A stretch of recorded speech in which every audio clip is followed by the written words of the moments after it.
But yeah, let's just get into it, man. Let's check it out. Ever scrolled through your feed and seen those insane videos?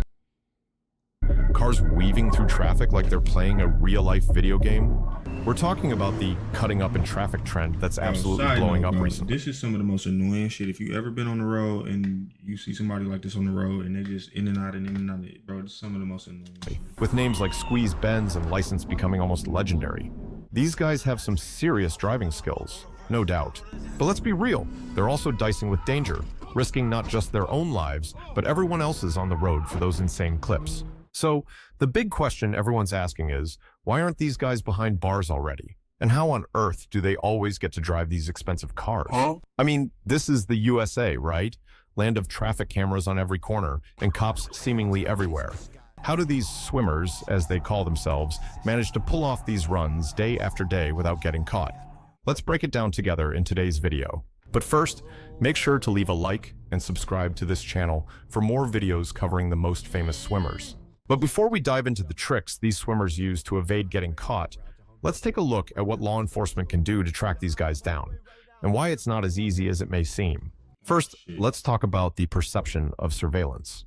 Yeah, the US has a lot of cameras, but are they really the all-seeing eye that can track a specific car doing 100, weaving through 5 lanes of rush hour traffic and follow it all the way home? The reality is a bit more complex. Think about it. Traffic cameras are often focused on intersections for red light violations or monitoring general traffic flow. The resolution might not always be high enough to clearly identify a license plate, especially at high speeds or in bad weather. Plus, the sheer volume of traffic in major metropolitan areas makes it like finding a needle in a haystack for law enforcement to manually track a single vehicle in real time through this network. But what about general police presence, you might ask? While you might see patrol cars, the resources needed to dedicate officers to specifically monitor for and pursue these high-speed This man was doing that shit around a police car. The police car couldn't even do shit. Traffic violators across a sprawling city are immense. Police departments have to prioritize calls based on severity, and while cutting up is dangerous, it might not always be the top priority in a city dealing with more immediate threats. Furthermore, the very nature of the offense makes it difficult to address. Cutting up is often a short burst of intense activity. These drivers might engage in the dangerous behavior for a few minutes to get their footage and then quickly blend back into normal traffic or disappear altogether. So we're good. Let's look and get off at this exit. Let's look and get off at this exit. Did we lose the cops? Did we lose the cops? Let's get off at this exit. Let's get off at this exit. This hit-and-run style makes it incredibly challenging for law enforcement to Is that Punch? Is that Punch or Dev? Is that Dev? react in time to intercept them. Even if a report comes in, the individual could be miles away or have already switched vehicles by the time officers arrive in the area.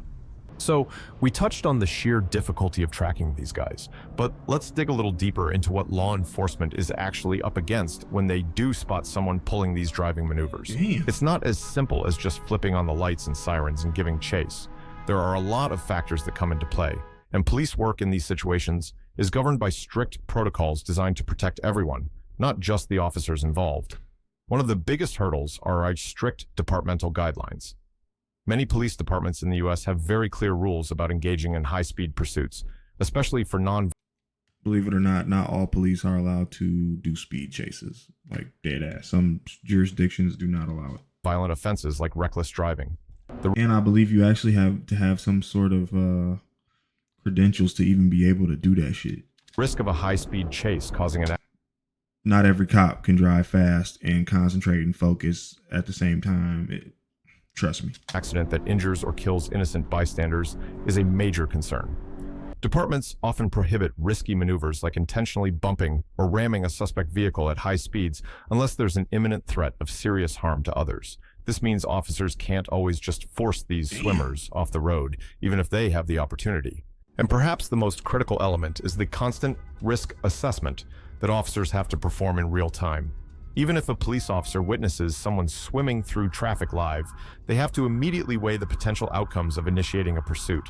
Do they chase after the driver, potentially escalating the dangerous behavior and pushing them to drive even more recklessly in an attempt to escape? Or do they decide to hold back, allowing the suspect to get away in that moment, but potentially preventing a high-speed collision that could kill someone? It's a split-second decision with life or death stakes, and officers are trained to prioritize public safety above all else. That's some bullet.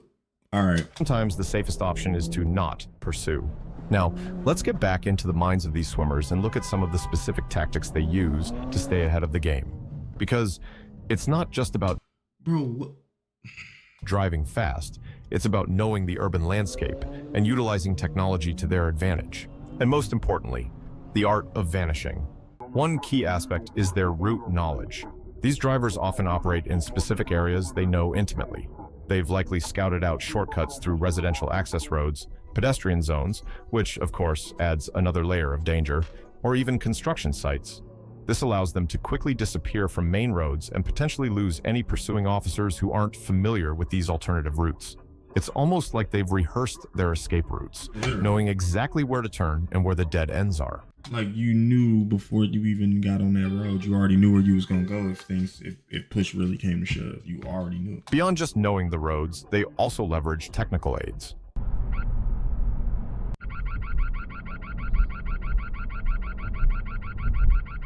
It's highly probable that many of these drivers use radar and LiDAR detectors. These devices can warn them in advance when law enforcement is using speed measuring equipment, giving them precious seconds to potentially slow down or alter their behavior before being clocked. That's illegal as hell. Or, alternatively, speed off anyway. Apps like Waze have become invaluable tools for these individuals. Waze relies on user-generated real-time traffic information, and that includes reports of police presence. This means swimmers can often get live updates on the locations of marked and unmarked patrol cars in their vicinity, allowing them to adjust their routes and avoid areas with a heavy police presence.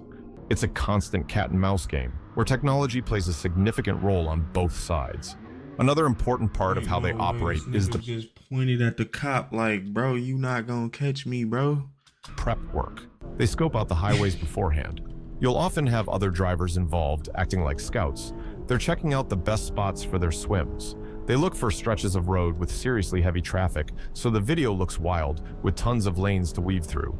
And of course, they're also checking out where there might be fewer cops around or where it's easy to make a quick getaway. There's also other preparations, like always wearing masks, helmets, or suits to make it hard for cameras to identify them. And let's not forget the immediate aftermath, the actual vanishing act. Because once the swim session is over and the cameras have stopped recording, what happens next? It's highly probable they have pre-planned staging areas or even safe houses where they can quickly switch vehicles. Got to. Imagine pulling into a discreet garage or a less trafficked side street and hopping into a completely different car, instantly changing their profile. They might also have a change of clothes or even alter their appearance quickly to further throw off any potential witnesses or lingering law enforcement. This focus on the immediate escape and blending back into the urban fabric is crucial to their continued evasion. So, when you piece it all together, it becomes clear why catching these swimmers is such a monumental task for law enforcement.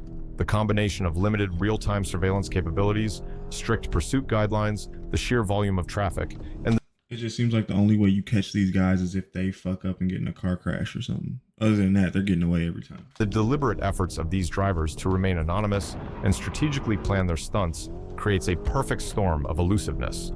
For the foreseeable future, it's likely this trend will continue, simply because the logistical hurdles for police to consistently stop it are so significant. However, it's important to remember that there's always an element of chance involved. Despite all their precautions, these individuals are still breaking the law in a very public way, and eventually, someone might just get unlucky. Take the case of the well-known swimmer, Squeeze Benz.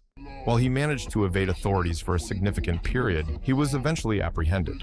Interestingly, his arrest wasn't the result of a dramatic high-speed chase. Instead, law enforcement was able to connect him to his online identity through a combination of factors, including his distinctive online presence, and eventually, a traffic stop for a less extreme violation. This allowed them to positively identify him and bring him in. It serves as a reminder that even with careful planning, the risk of getting caught is always there, whether through a stroke of bad luck or persistent investigative work. But what do you think about all this? Is it just a matter of time before more of these drivers face the consequences, or will they continue to outmaneuver the authorities? Let me know your thoughts in the comments below. Stay safe out there, and remember, the road is not a playground. Say that again, bro. The road is not a playground. And you hate to see this, especially when you're driving on the road and you actually just a regular person on the road trying to get to and from work or to and from the gym, whatever the case may be. You got people driving wild like this, but as far as these police go and catching these people, it's always gonna be slim to none because it looked like it's rehearsed. It looked like these people know every road. It looked like they know everything. And then you got the scouts on the road that's helping them. You know what I'm saying? Telling them where to go and where not to go, and where police are versus both marked and unmarked. Excuse me. That shit is crazy, but nonetheless, them drivers are extremely skilled. And please do not try this shit at home. Do not go get you no fast ass car and get to trying this shit. Do not do it. Don't do it. Stay safe and wear your seatbelt at all times.